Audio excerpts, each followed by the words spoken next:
Hello and welcome to everyone attending. I'm Campbell Phillips, editor of Power Retail, and I'm introducing today's webinar titled Mobile Design Strategies for Increased Conversions, Responsive, Adaptive or Native.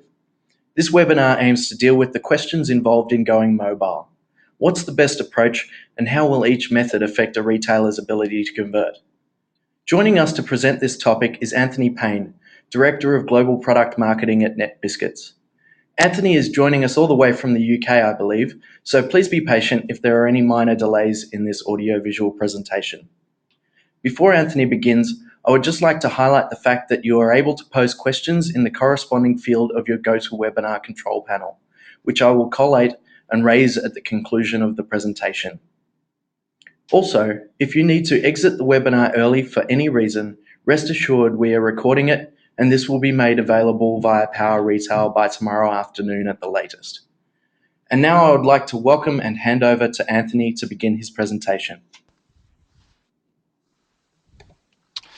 Thanks very much indeed, Campbell. Just checking everyone can hear me okay. I can hear you loud and clear. Perfect. Thanks, Campbell. So good afternoon and thanks everybody. Thanks, Campbell, for the introduction. So as Campbell said, we're going to talk today about some of the opportunities and challenge, particularly for the retail industry, of going to mobile. So I'm going to start by introducing a little bit of context, just understanding the importance of mobile and how it affects the retailer and their relationship with customers throughout the entire purchase cycle. And then I'm going to go on to look at essentially two major questions on how to go about developing a mobile strategy and how to go about, more importantly, implementing a mobile presence. The first of those is the consideration of whether to go with a mobile native app strategy, building individual apps for the different smartphone, tablet and feature phone platforms out there, versus having or investing more in a mobile web presence suitable for all devices connecting to your website. So that's the first question, native versus web. The second question is around, if you do choose a web strategy, and as will become apparent, that's firmly our opinion, that regardless of your native app strategy, you also need a mobile web presence. So assuming you do need a mobile web presence, how do you go about developing and how do you assess the various advantages and disadvantages of some of the most common techniques out in the market, in particular responsive web design and an adaptive web technology approach? Okay, so to start us off, just click slide, there we go. So to start us off, I just want to set the scene. I wanted to highlight what I think most of us are already extremely aware of, and that's the extraordinary growth of mobile in recent years. And as a consequence of that, the importance of mobile as a communications channel with your customers. As you can see on the chart by the shipment numbers, sales of new PCs and desktop PCs continue to fall, while smartphones, following several years of huge growth, still continues to grow as a category. And then, of course, we have the newer category of tablets. It's easy to forget that effectively this is only a 3-year-old category. Obviously, from a technology perspective, tablet computing was available many years before, but essentially it was the launch, of course, of the iPad in 2010 which introduced this category, and it still continues to grow at the most incredible rate. And these devices are driving change in how we use data and how we access the web. So, for example, mobile data doubled between the first 2 quarters of 2012 and the first 2 quarters of 2013. And various studies, and you can look at lots of different stats on this one, but various studies put mobile web traffic already at somewhere between 13 and 16% of all of the traffic on the web. Thinking about devices, there are 6.4 billion devices in the market. That's connected devices, those able to surf the web. And that only includes those with a SIM card, so it doesn't include Wi-Fi devices. It doesn't include, for example, iPods or laptops with no cell connection. But 6.4 billion connected devices, which is equivalent to 9 devices for every 10 people on the planet. And of course, when you're accounting for children and those without access to a device, this equates actually to something like 2.9 connected devices per person. So this is a phenomenal trend which we're all very familiar with, and we all expect to continue to grow. In conclusion, then, we would say that while for the last couple of years we've heard talk around the web is going mobile, or the web is becoming mobile, our view is that the web already is mobile. So recognizing this, what does it mean for the relationship with our customers? Put simply, at every stage of the customer journey, mobile is, in our view, a critical communications channel to customers.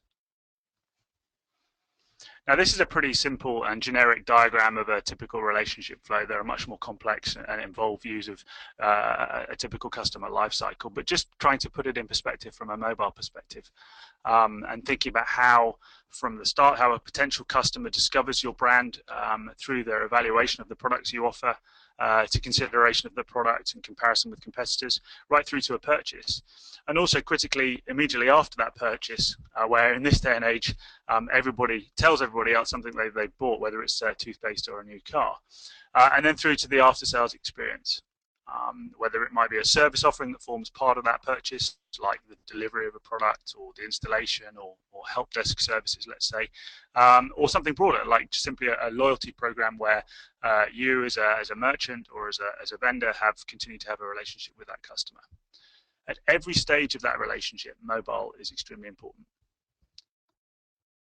And this is true whether that relationship can be said to be owned by the brand end to end, as might be the case with a retailer, or if you're part of that retail supply chain, or you're a supplier or a manufacturer of goods, it might be only at certain stages. But regardless of which stages you have a relationship with the customer in, mobile is important. And of course, it starts with search. Individuals increasingly use mobile to find things. Netbiscuits did a recent survey. We surveyed over 5,000 people in 10 different countries across the world, including Australia. And the single most popular activity on the mobile web was searching. So people use mobile devices to search for stuff, and they go to the browser, they open it up, and they enter a search into Google. We also know that mobile has a huge impact on evaluation. There's a concept which you're all familiar with in retail, which of course is showrooming. So I'm in a store and I'm checking products, I'm checking prices, I'm checking against the competition while I'm actually standing in a shop. And so whether it's showrooming or I'm using downtime, waiting for a train, or killing time as I wait a few minutes, I'm using my mobile device to browse products. And they're doing it in store. Google data shows that 84% of people that shop on their devices do so while they're actually in a store. And from a retail perspective, they're likely searching for the traditional retail values. Just because we're now going online, retail values haven't changed. They're searching for price, they're searching for availability, and of course they're searching for service. So there's nothing new in what they want, it's just how they find it. And as we move around to the bottom of our diagram here, we all know there's been an extraordinary growth in mobile sales, the amount of product being bought online. And in some ways, I kind of think it's unfair when talking to an audience in retail, traditional bricks and mortar or clicks and mortar retailers, to quote eBay or Amazon as examples, because these are, as well as being the powerhouses of online, they are solely online. They're e-commerce vendors only, as we know. So it's perhaps hardly surprising that they're seeing the extraordinary growth and value of sales in mobile. The trouble is, your customers and our customers don't think differently. They don't think, well, that's, eBay's an online retailer, Amazon's an online retailer. It's not fair to compare them with a high street retailer who's increasing their online presence. Customers look for those three key things: price, availability, and service. And they don't care whether that comes from eBay or from a traditional retailer. So purchasing is going online. If we follow the chart around and we get around to recommendation, we all know that in this world now, nobody can do anything without sharing it with their social community. And if people like the experience they have on mobile when interacting with your brand, they share it.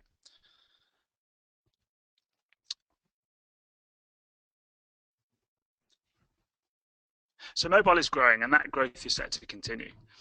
And the impact is being felt across all stages of the relationship cycle with customers. So in the rest of this session, as I said right at the start, I want to look at some of the key questions relating to how you should approach mobile. So hopefully we've established the importance of mobile and the need to develop a mobile strategy. Now, importantly, this isn't a technical presentation, and I'm not going to spend a lot of time on terminology or on any definitions about technology. There's masses written about the various subjects we'll be covering. But I did just want to make clear when we talk about native apps and a web strategy that everybody understands the distinction.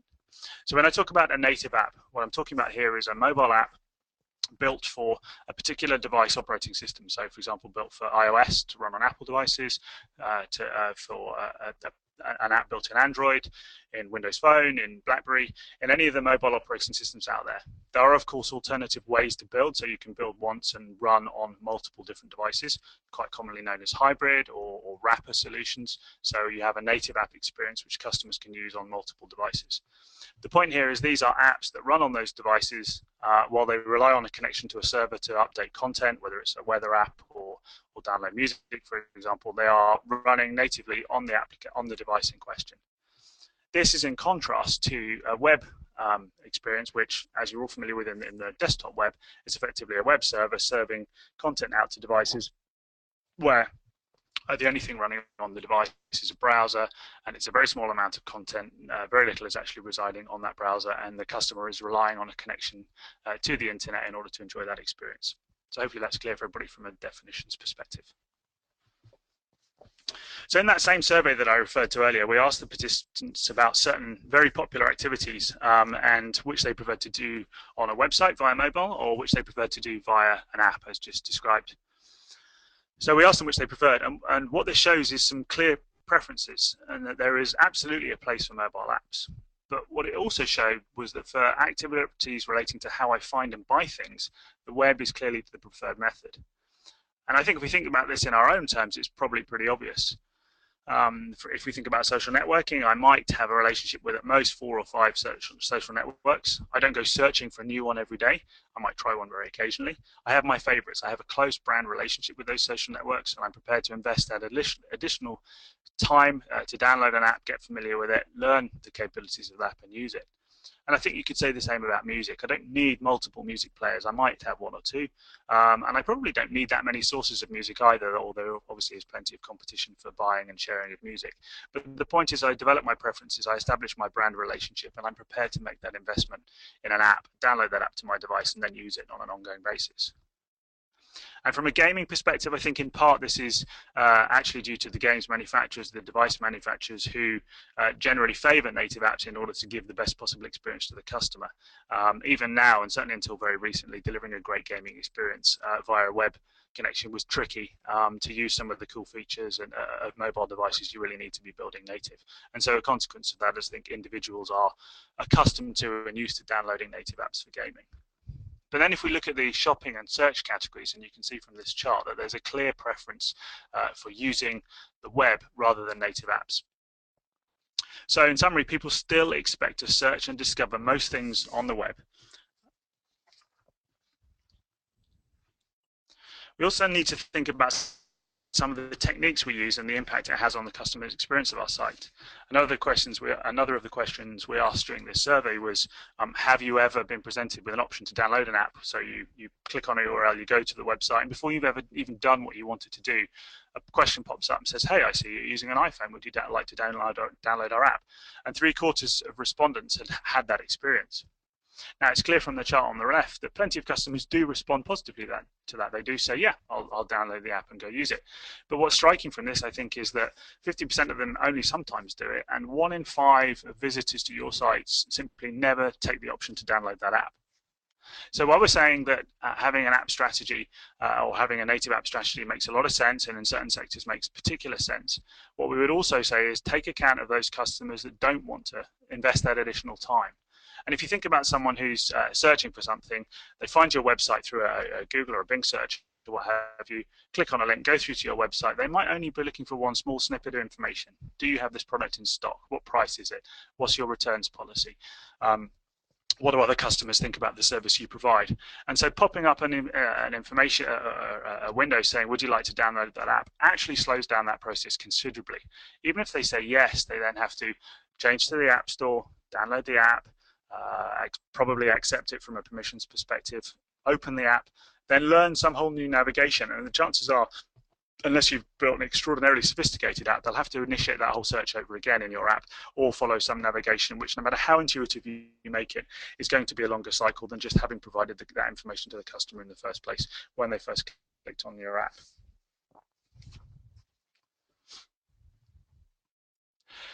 So next up, what I want to talk about is, before we move on to the discussion of responsive and adaptive, is when we think about customers and what it is they're trying to achieve. At Netbiscuits, we like to think about three important things to consider. First of all, reach. Secondly, speed. And thirdly, conversion. Now, reach for us means ensuring that your mobile website can be accessed and used perfectly by every visitor, and that nobody accessing your website is disenfranchised or excluded from your brand as a result of the device they're using. And it's tough. We're not talking about the browser wars of the late 90s and of the 90s and the early 2000s, where it was tough. Developers had to deal with an immature set of HTML standards, and they had to deal with a number of different browsers. And some of you will recall seeing a little note on the bottom of the screen saying "optimize for IE" or "optimize for Netscape." That was a tough environment for developers. It pales into insignificance when we compare it to today. Developers are dealing with still immature standards. The typical set they're dealing with is HTML5, CSS, and JavaScript to build engaging websites. But the way those different standards are handled across all of the different device categories, whether it's smartphones, tablets, feature phones, wearable tech, televisions, the individual pieces of hardware from different vendors within those categories, the operating systems running on that hardware, and the browsers, the combinations that can impact the user experience and how well a particular website renders on the device are myriad, and it's a challenge for developers. Standards are, of course, doing their best to keep up, but as we know with standards, they're always following behind innovation. Companies individually innovate in order to deliver the best possible experience, and they do so ahead of standards, and standards generally follow behind. So how a particular browser handles a particular function will vary, and there will be a lag period in market. And the consequence of not doing this correctly, of not delivering a great experience to all of the customers that visit your website, could be significant. And the kind of simple, almost childish analogy would be you open up a store one morning on a high street in a town, and there are 100 people waiting outside queuing to get in, and you randomly select 15, 20, or even 30 of them, because that can be the order of magnitude we're talking about here, and you just turn them away. Or perhaps you might let them peer in through the window, so you tease their appetite, but they're not able to buy something, they're not able to complete a transaction. And you have no idea whether those 20 are the ones with the most money in their wallets or the most keen to buy, and whether you've just let in 60 or 70 tire kickers who just want to spend a couple of minutes out of the rain in your store. So, and worse, it's a competitive world. So continuing that, again, slightly childish analogy, right now, if you're lucky, they might continue and come back to another store on the same street and be able to be let in, and another of your outlets. Or you can imagine that either side of your shop are dozens of your competitors, and they're perfectly willing to allow customers in. And you have no idea who you've pushed on to enjoy that experience. So when we talk about reach, we talk about ensuring that every visitor to your website has the ability to use every aspect of functionality on it. And anecdotally, I think we've all experienced this. Everybody has been to a site on a mobile device and been frustrated by the experience they've been delivered about functionality not working. My own is recently I was at a major European international airport. I was looking to pay for €4.95 of Wi-Fi, and I got right through the process to the point where I was trying to enter my credit card expiry date just to pay for it, and the drop-down box simply didn't work. Now, this is a tedious, back-end, small problem where a developer hadn't quite accommodated the fact on that particular top-end smartphone, I should say, JavaScript was handled very very slightly differently for that bit of code that triggered that drop-down menu. But the experience for me as an end user was, I really want to be on Wi-Fi. I want to give you my €4.95. I'm only going to be here for half an hour. There's an opportunity to delight me and take a little bit of money from me, and you missed it because a little bit of code wasn't working. So it's a tough challenge, but it's important that developers try to, or as marketers and as commissioners of websites, we ensure that we're delivering the greatest possible reach to customers. Unfortunately, it's not happening. In a recent survey by Google, they found that 96% of users had encountered a website that wasn't designed or wasn't optimized for mobile. Whenever I see that stat, I have to say I'm slightly surprised that it's not 100%. I'm surprised there's anybody that hasn't experienced that at one point or another. An EPI server did a survey towards the end of 2012, and actually the perspective of customers there is actually not getting any better as we're loading more and more content onto the web. And we're using lots of great and really cool functionality. Actually, people are finding it increasingly difficult, not easier, to navigate and use websites. So we've talked about reach. Next up is speed. So when thinking about visitors to your website, speed comes up time and time again as the single most important factor. Customers are decreasingly patient. They are simply unwilling to wait for pages to load on mobile devices. And in a funny way, I tend to think this is counterintuitive, or one might even say unreasonable of our customers. If you think about the constraints of mobile, I'm using in relative terms, a small and underpowered computer. Even if I'm using a Samsung S4, it's still comparatively underpowered compared to the 3-year-old laptop I'm using to broadcast this webinar. So it's an underpowered device. It has a relatively small screen, so it's tough to manage all the data on there. And I'm connecting over a cell network, which are notoriously problematic. Even if I've got great bandwidth, it could be intermittent, it could be patchy. So logically, it should be a more challenging experience, and I should expect rather less of the connection that I'm getting from the website. I think, unfortunately, because customers are accustomed to a great experience both on native apps, where the constraints of mobile are a little less obvious because they don't necessarily have to connect out to a site constantly to download more data, and also from their experiences of a native web. And I think finally their expectation that because they need stuff to be fast, because they've got just 2 minutes as they're waiting for that train, or they're trying to kill time between meetings, because they need it to be fast, they want it to be fast. So the point is, regardless of whether customers are being reasonable, regardless of whether they're thinking the physics and constraints of mobile, they expect and need it to be fast. And in that same survey we did, as I said before, speed came out as the single most important factor. Interestingly, these are the 10 markets you can see underneath each of those dials on that screen. Interestingly, it was funny enough, it was in Australia and the UK where speed didn't come out number 1, but rest assured it came out number 2. It came behind security, interestingly, in both those countries. But the point is, when looked at a macro level, companies, individuals care about speed. In another part of the survey we did, most people expect a page to load within 3 to 5 seconds. The third area I just wanted to talk about then, before we move on to responsive, is conversion. And if we think speed and reach were around ensuring stuff actually works on the website and works fast, conversion is actually about delivering an experience most likely to result in whatever you define as success, whatever you define as conversion. So from a retail perspective, it might be an online sale, but equally it may not be. It may be you're trying to drive footfall, or you're trying to drive engagement with your company as a brand from a loyalty program perspective, or you want more reviews of products and purchases on your site because you want to generate a conversation and a community of potential customers in the future. Or from a marketing perspective, it might be a traditional measure like hits on your site, or return visits, or engagements with social media, or a download of a particular asset, or a view of a video.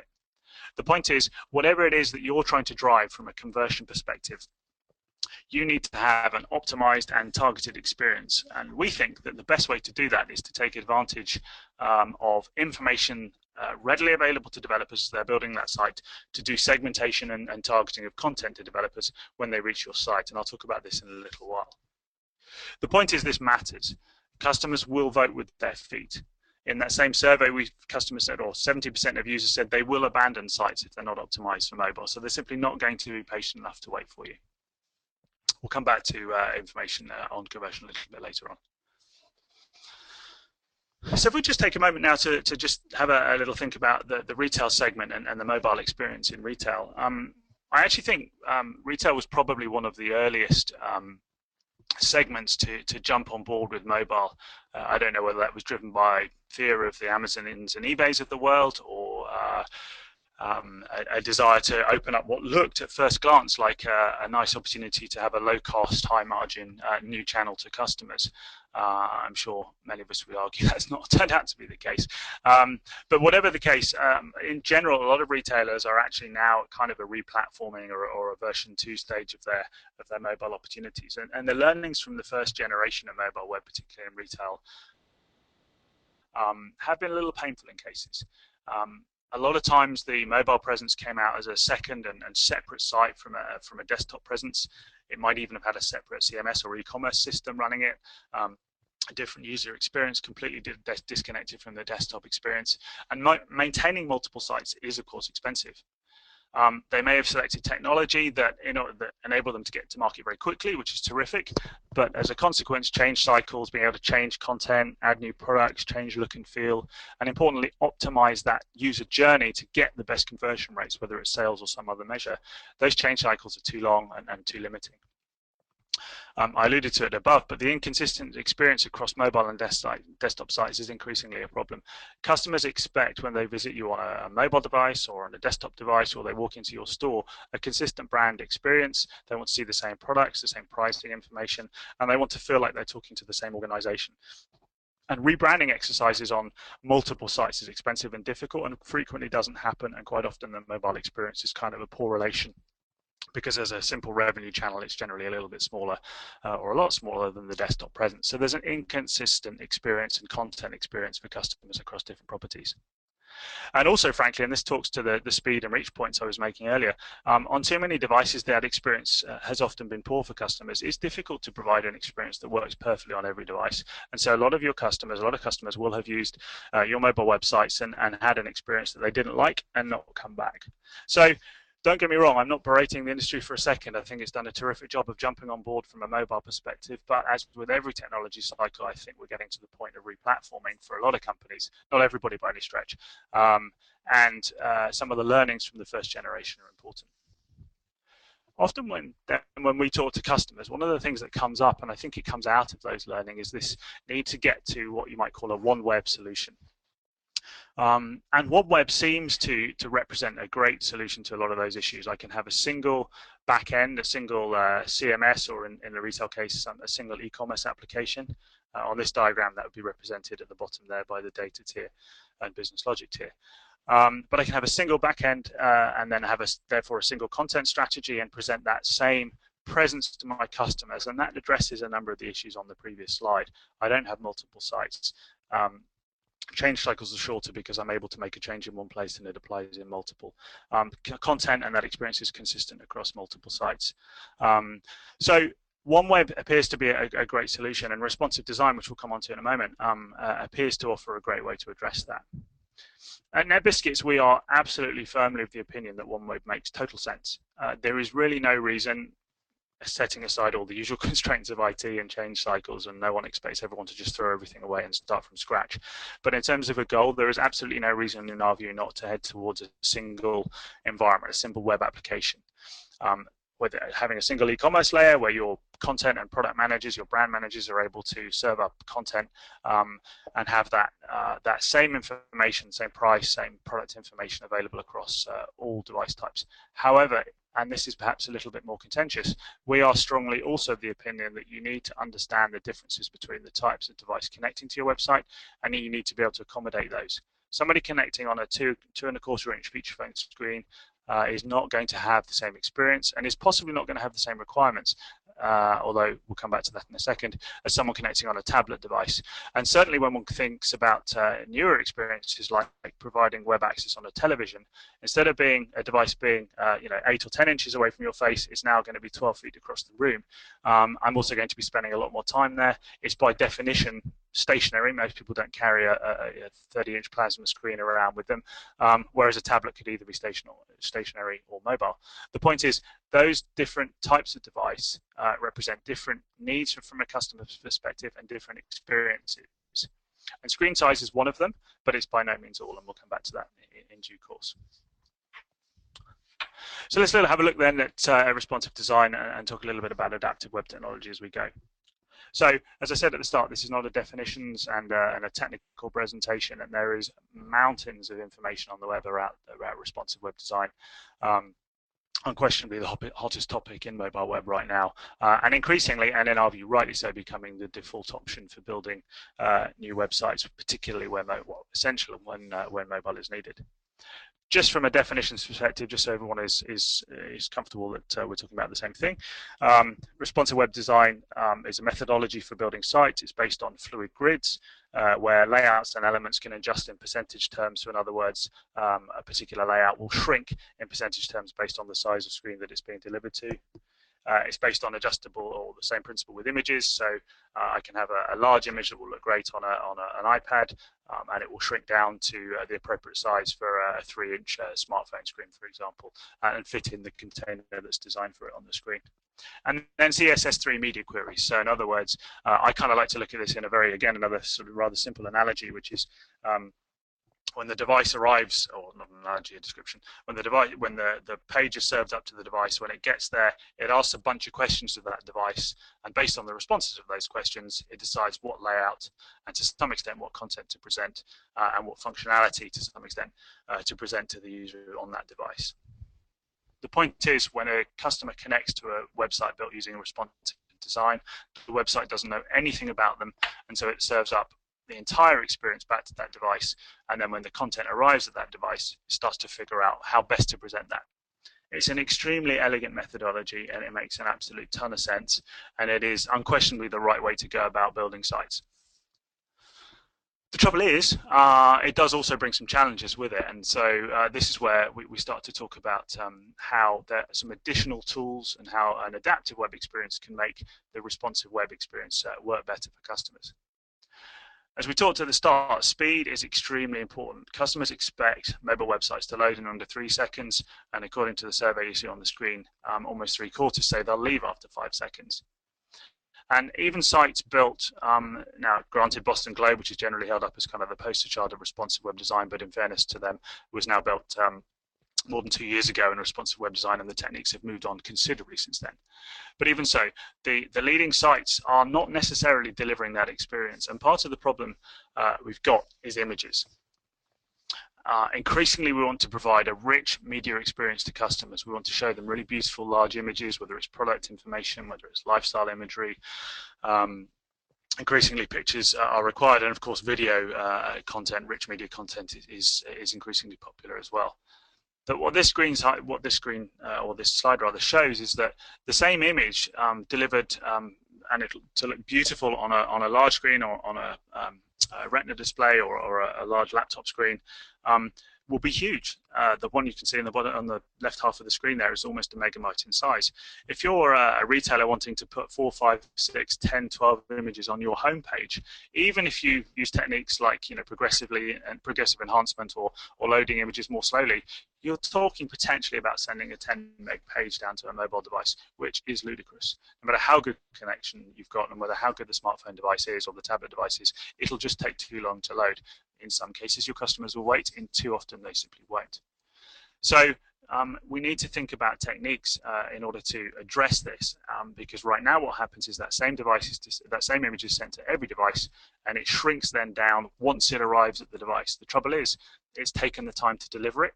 It's used the pipe between your web server and the customer, so that bandwidth constraint has not been addressed. It's been suffered, and then when it hits the device, although increasingly devices are able to process this kind of thing pretty quickly, plenty of devices are not. Plenty of devices take longer to process JavaScript, and so the time taking to shrink that content and adjust those images can result in customers leaving your site. And as I kind of alluded on the previous slide, the trouble is sites are growing.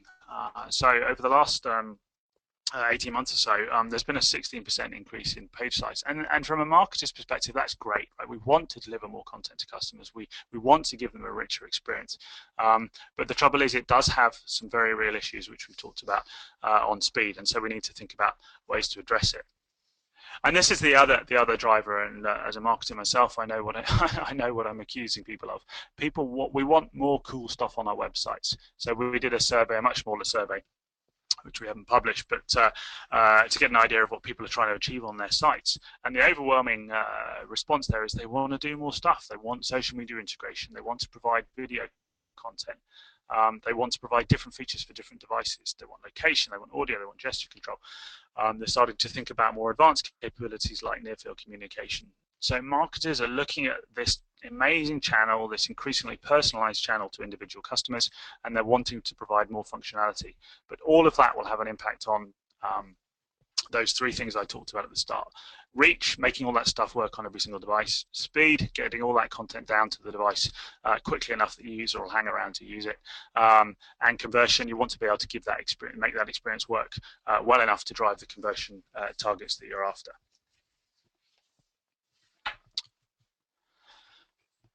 So we then talk about the opportunities that developers have for using additional tools to make that responsive experience work properly. So in a large part, responsive handles different screen sizes extremely well. So using the flexible grid capability, the CSS3 media queries is able to adjust the layout in order to reflect the different sizes. So moving from a columns or a number of columns to a smaller number of columns and adjusting content. And most people will be familiar with sites that do this in a really elegant way. For the most part, however, after that, responsive starts to struggle with some of the other functionality, and these impact those three key things: speed, reach, and conversion. So first of all, it doesn't necessarily do a great job of understanding different devices. It is possible, of course, to identify a device when you send content down to it. The trouble is it can be quite tricky to do that terribly accurately. Now that's fine for the top 10, top 15 devices connecting to your site. You may be reasonably confident that you're identifying the iPhones and you're identifying the Samsung S4s and the iPads and what have you. But we know from a lot of the data that we produce that the mobile landscape is an awful lot more heterogeneous than that. We publish on a quarterly basis what we call the Web Trends Report. And what that shows is that if companies were to build a site and test it on the top 10 devices in their region, they would typically be missing between 40 and 60% of the customers. In other words, they would not be testing for the devices used by 40 to 60% of visitors to their website. And that applies across the world. So it's least bad, if you like, in North America, in Western Europe, and indeed in Australia. And it's most bad in Africa, Latin America, and parts of Asia as well, where the variety of devices means that even testing for the top 10 devices, which frankly most developers, with respect to them, simply don't have the time to do. They generally test on between 3 and 5 devices. So that heterogeneity in the device environment is tough. And responsive design can do a certain amount of identification of devices, but after that it gets really rather tricky. Responsive doesn't necessarily understand the different input methods available. It can make certain assumptions using JavaScript about whether touch functionality is available, but it doesn't necessarily know about all of the different variety across that device base. And importantly, what responsive does is it sends all of that content down to the device and lets the device figure out what best to use. And that, of course, means more code and, importantly, more processing on that device. It doesn't take account of connectivity, and this is a huge challenge. Not everybody has a 4G or an LTE connection or a Wi-Fi, super fast bandwidth connection. The constraints of mobile are still very real in most places in the world. I was in New York 3 weeks ago, and coverage is truly shocking. One of our challenges we've got is, as we want to send more and richer content, we're sending it over pipes, which can be terrific and can deliver a wonderful experience, but on the other hand, may not. But we don't know. At the point we're serving up that content, we have to assume the same of everybody, which means we either assume everybody has a rubbish connection and send minimal content, small images, and a very light payload, which is fine. The trouble is you're not then taking advantage to deliver the best possible experience to your customers and the experience they're expecting. Or we could assume that everyone's got a terrific connection and send masses of images, great video, lots of lovely location capability. But the trouble is, too many of the customers receiving that will get a very slow experience and too often won't hang around to wait for it to load. Responsive also doesn't understand and isn't able to take advantage of location and contexts, and we'll talk about this on a slide after this one in a little bit more detail. But when the customer visits your website, you don't know anything about them. I exaggerate for effect because obviously there's caching, cookies, username and login, but let's just take new visitors to your websites. You don't know anything about them, so you have to assume to send all of the same content to every visitor and hope that you're broad enough, and as a consequence, frankly, from a marketing perspective, you're not taking advantage of some simple segmentation and targeting capabilities that you could use if you knew just a little bit more about the device they're using, just a little bit more about that customer, for example, where they are and what capabilities they're able to support. And we'll talk about that in a moment. One of the other challenges, of course, is there's a lot of new devices coming. Now, some of those, like glasses and perhaps watches, are probably not going to have, although Google Glass does look like it does have a browser. They won't all necessarily have browsers. Some of them may be companion devices. The point is, technology providers are innovating like crazy, and what we need to ensure is we're building sites that work well across all of these devices. And Responsive ostensibly does this reasonably well. It's able to adjust regardless of the screen size, but it's not necessarily able to offer the experience that's optimized for each of those devices.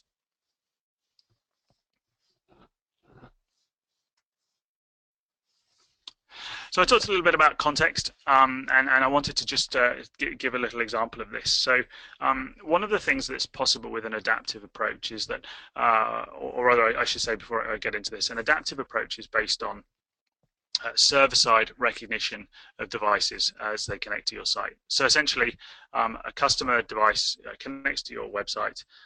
You're able to then take or identify that device, identify a very large number of features and capabilities and information about that device. And your website is then able to make decisions about what to serve back to that device in order to ensure an optimum experience. So in simple terms, for example, if you knew that it was a feature phone or you knew that it was a smartphone connecting, which only had a 4-inch screen, then don't bother to send back a very large image because you know it can't deal with it. Send back a much smaller image that's already the right size for the device that's connecting. You won't waste bandwidth because you're not sending lots and lots of very large devices which have to be shrunk on device anyway, and you won't waste the time for that shrinkage for the JavaScript to process that and shrink those images when it hits the device. Similarly, if you're sending content to a device that doesn't have a touch screen, and unfortunately there are an awful lot of devices out there that don't have touch screens. I'll give you an example. There were 1 billion feature phones sold in the world last year.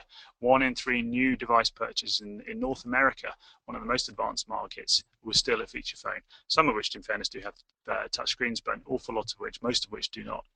So why send touchscreen functionality, which means extra code that could go wrong, and a larger payload to devices that can't use it in the first place? Instead, optimize content that says, don't assume I've got a touchscreen. Instead, give me the right-sized buttons or the ability to click and load new content without using a swipe piece of functionality. So server-side detection enables you to identify what device is connecting and serve out the right content in the first place. And if we look at this slide, one of the other pieces of information you could use is you can start to figure out a little bit of context and target the right information to customers. And I'll just finish on this. So an example is you have a retail presence. You've got a dozen stores across a major town. When a visitor to your website connects, you can identify the location of that customer. You'll generally have to ask permission to use location, but you can identify the location of that customer. And you can immediately do a simple piece of segmentation. You can determine, are they within 300 meters or half a kilometer of one of my stores? Yes or no. If they're in the no category, we'll, for the purpose of this example, we'll just park them, and we can assume that you're going to deliver, let's call it, your standard set of information to that customer on the web the web page that you're delivering to them. If they're in the yes category and they are near one of your stores, first of all, this is not mine's gone blank looking for the word. Never mind. The point is, the customer has visited your website. They are proactively coming to you. You're not spamming them with an SMS because they walked into a geofence. Sorry, that's the word. They've not walked into a geofence. You're not spamming them with SMS. They have come to you. They are looking for something on your website, and you have the opportunity to send tailored content based on the fact that they're close to one of your stores. Now, I know in most cases retailers don't like to be told examples about discounting. Generally, discounting is a means to an end, and it's not a great and a good an end in and of itself. But you do have an opportunity if someone's near one of your store locations to tell them about new stock, and you promote this in stock. Maybe it's I don't know, a hot pair of trainers that have been out of stock, and a football star's been wearing, and you want to advertise the fact that you're the only store in town that's got them. So you can provide promotional information, you can encourage customers to come into your store, and you know they're nearby. The second decision you can make is, okay, this is your target market. You know you want to serve them a particular piece of information based on their content, but you also need to recognize that they might have very different capabilities to receive that content. Your first customer might be using a top-end smartphone. They might be connecting over the expensive cell network in the town, and it's a 4G connection. And so you know that you're able to send the richest experience. You can send the video of the sports star wearing the shoes. You can send the image. You can send cool mapping functionality to give them turn-by-turn directions via the website to get them from where they are to your location. But at the other end of the scale, you might be talking to someone who may just as well want to buy that pair of shoes from you, want to come to your store, but they're using a low-end feature phone, because it's, I don't know, some rubbish device given to them by work. They've got very poor bandwidth because they're on the cheap network, or they're in a little bit of a black spot. And the screen size and the functionality, the JavaScript capabilities on that device just aren't able to handle great content very well. You still want that person to come to your store, so you still want to serve up the offer, but what you don't want to do is send, large pages, megabytes of data that will slow down the connection, and by the time they get it, they'll have walked past and not be interested in turning around. So this is a very, very simple example. And first of all, you're segmenting, which is standard marketing 101. Segment your customers, target them with information. You're segmenting based on location, and then you're segmenting based on the content you serve to them and the capabilities of the device served to them. And you can do that because you can identify information before you start to send content out to the customer. So just to summarize then what I've talked about today, a mobile web presence in our view is essential. There are absolutely opportunities, and it is right to have a native app strategy for some sectors and in some scenarios. Makes total sense. But our view is that simply because the way customers find stuff, the way they search for stuff, and where they initiate an engagement with a brand or a retailer, you can't not have a mobile web presence. That mobile web presence has to accommodate these key points of reach, speed, and conversion. You need to make sure it works on every device. You need to make sure it's quick enough so that the customers will hang around and actually wait for the content you're serving them. And you need increasingly to use the information that's available to you, a little bit of context information, but also the capabilities of that device to serve up a great experience to the user straight away so that you maximize your conversion rates. And then an adaptive approach, which I talked about at the end, helps your responsive design approach work. And so our view in simple terms to finish with is that there are sets of tools out there, and I haven't talked a huge amount about product, I just wanted to talk about the subject area, but there are sets of tools out there which enable developers, or which give developers a hand to address some of the challenges, particularly around speed and performance, that responsive throws up. And these tools are available, and in our view should be used to make responsive sites work well. So with that, I shall say thank you, and I think we've left enough time for a Q&A, so I shall hand back to Campbell.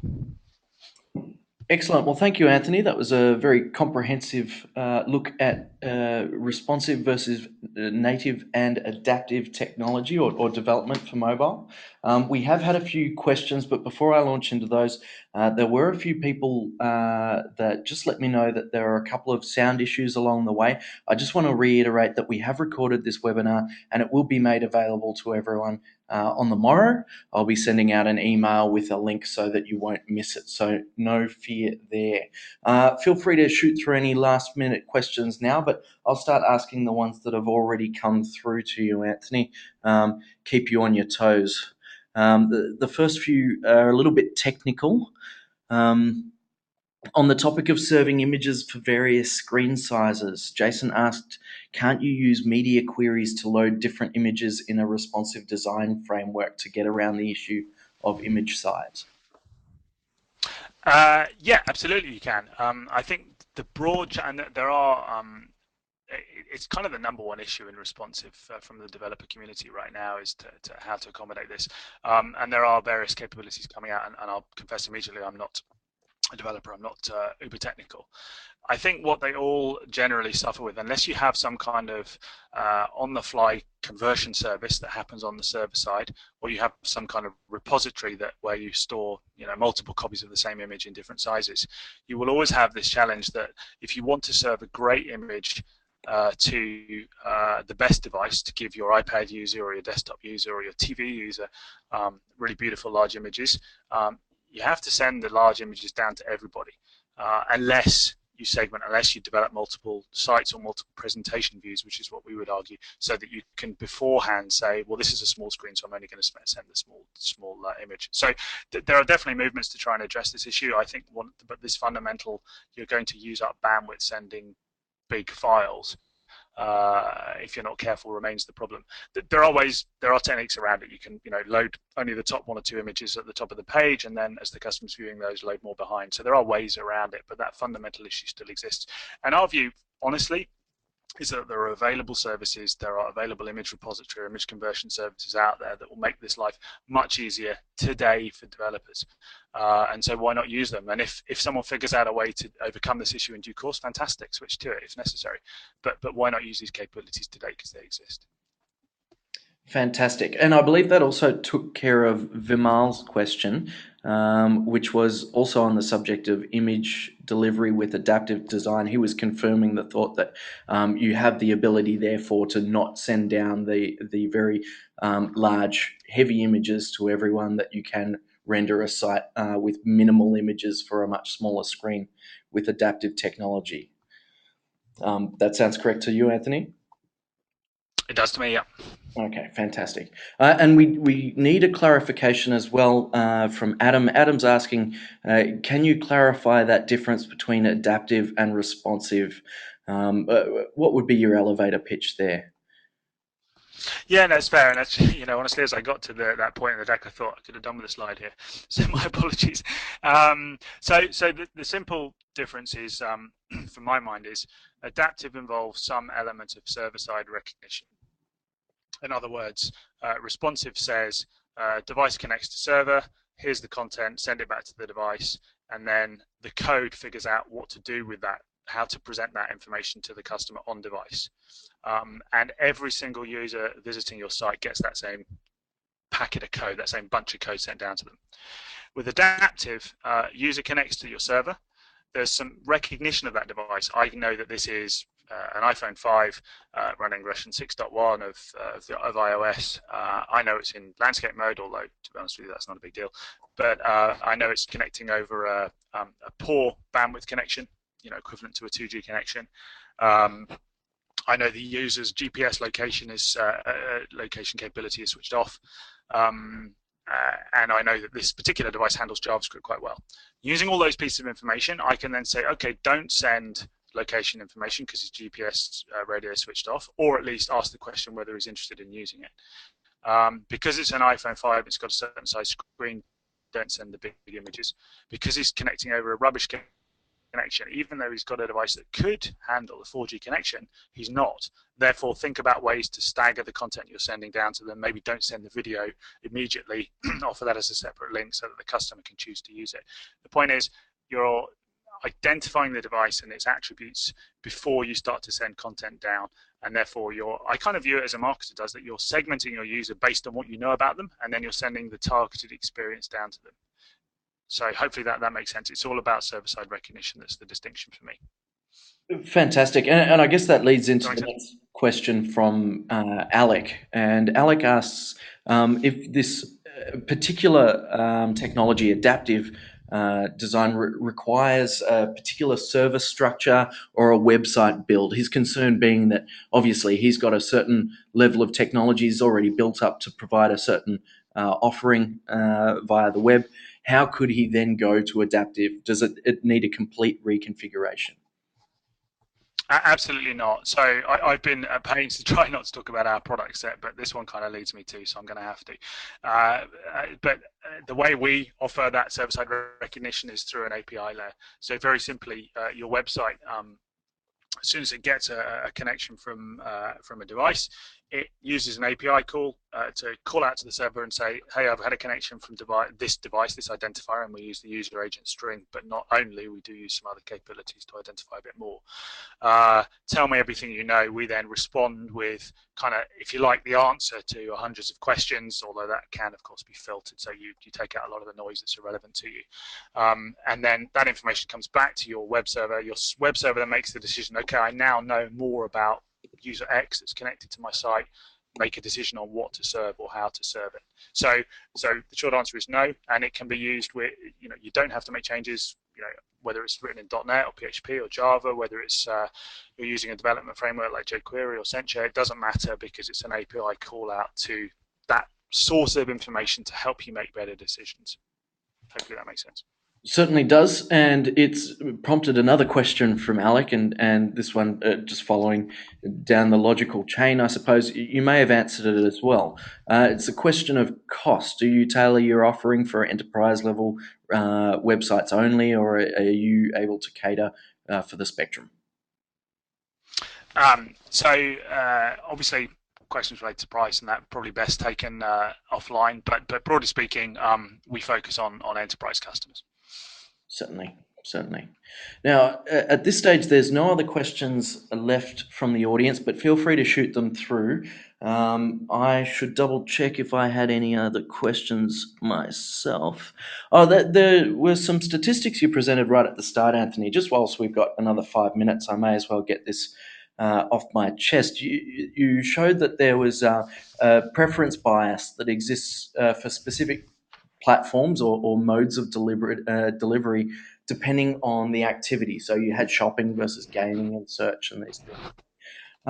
On the way forward and into the future, we're seeing some of these things start to blur. People are talking about gamification in retail and other areas where these technologies are going to cross over. Do you think the statistics will change, or is there potentially going to be some headaches in actually bringing those things into reality due to those stats that you were showing? Wow, that's a broad question. So uh, those stats were around just asking questions of customers or of users out in the world. What do you prefer to do to use to do this activity? An app on your device or browsing? Um, and I do expect that aspect of it to change over time. And that's simply, I guess, for two reasons. One is technology will make it easier to deliver richer and more involved experiences via a web presence. Like Facebook famously, I don't know, 18 months ago now, Zuckerberg famously said that the biggest mistake they made with the Facebook app was that they built it using HTML5. What gets a little bit less reported was him saying it was because it wasn't ready yet, and when it is, we absolutely want to use it. We're very keen to use it because it just makes more sense for from a corporate perspective to develop using a technology that works on lots of platforms. So that to me illustrates the fact that as the standard evolves and as technology evolves, some of the capabilities that need input to or a connection right into the kind of deeper functionality of devices, such as gaming, and in particular gaming, honestly, over time it'll become more possible for the web to replace that. And we're seeing changes all the time, things like offline storage for web make that kind of thing easier. So I do see that part of it evolving. I think in terms of things like gamification, to me, I mean, I think it's an amazing space, and I'd love to see more of it. But so the short answer is yes, I see it evolving over time, and just getting more and more complicated ultimately. But my view is that complexity effectively represents a richer experience for customers, and that by doing that using or by delivering that using an adaptive experience for mobile web, you get to accommodate all the different devices that are out there and give that same experience to all the users. So it was kind of a waffly answer, but hopefully that made sense. Certainly, certainly. Now we've got two more questions come up whilst I threw you that curveball. We have Sean asking if you have any examples. Now, this again, it might be something that you want to take off GoToWebinar and answer directly. But he's asking if there's any examples of sites that you could produce that show some of the key differences in the way that responsive and adaptive actually work in reality, and whether or not that's something that's available. Yeah, I think you nailed it. I think the best thing to do would be to sort of take that offline and have a conversation about it offline. So there are examples of people using it. I'll be frank, a lot of what I talked about in terms of the adaptive techniques, in terms of accommodating bandwidth variation, those are pretty new. I mean, from ourselves, we only launched that capability about 5 weeks ago, so we've got customers playing with it, but nobody's in production. Image conversion we've got a lot of, so a lot of our customers are using that image conversion capability, adjusting images based on devices. So sites like MTV, CBS, eBay's feature phone site, a lot of the Coke sites you go to, Coke branded sites, Procter & Gamble sites, Diageo sites, those guys, they'll all use that image conversion capability because it just makes sense in our view, and that's kind of built into the platform that they use. But if there's something specific that Sean's interested in, then I'm very happy to have a discussion offline. Excellent. And I think you may have just touched on another question that's just come through, and I think we'll finish on this one with only a minute or two left in it. What about that bandwidth detection? Can you actually render a site based on the strength of connectivity that someone gets? Is that what you've been hinting at with that bandwidth connection segmentation? Absolutely. So the basic process there is device connects to your server. Using our bandwidth quality detection, we can figure out very quickly, extremely quickly what quality they've got. This is not an actual is this 2G, is this 3G, is this 4G, because actually that doesn't really matter. I could be 3G in a football stadium and have a rubbish connection. I could be 2G in the middle of the night in a shopping centre and have a great connection. So it's not about whether it's 2G or 3G, it's about what I'm getting at that moment. We're acutely aware that that can change. I can walk up the length of, I'm in central London right now, the length of Oxford Street, and it can change as I walk. However, if I get, if the website can know when that customer connects for the first time, if they got a rubbish connection or a super fast one, that gives me just a bit more information to enable me to make a decision about what to send.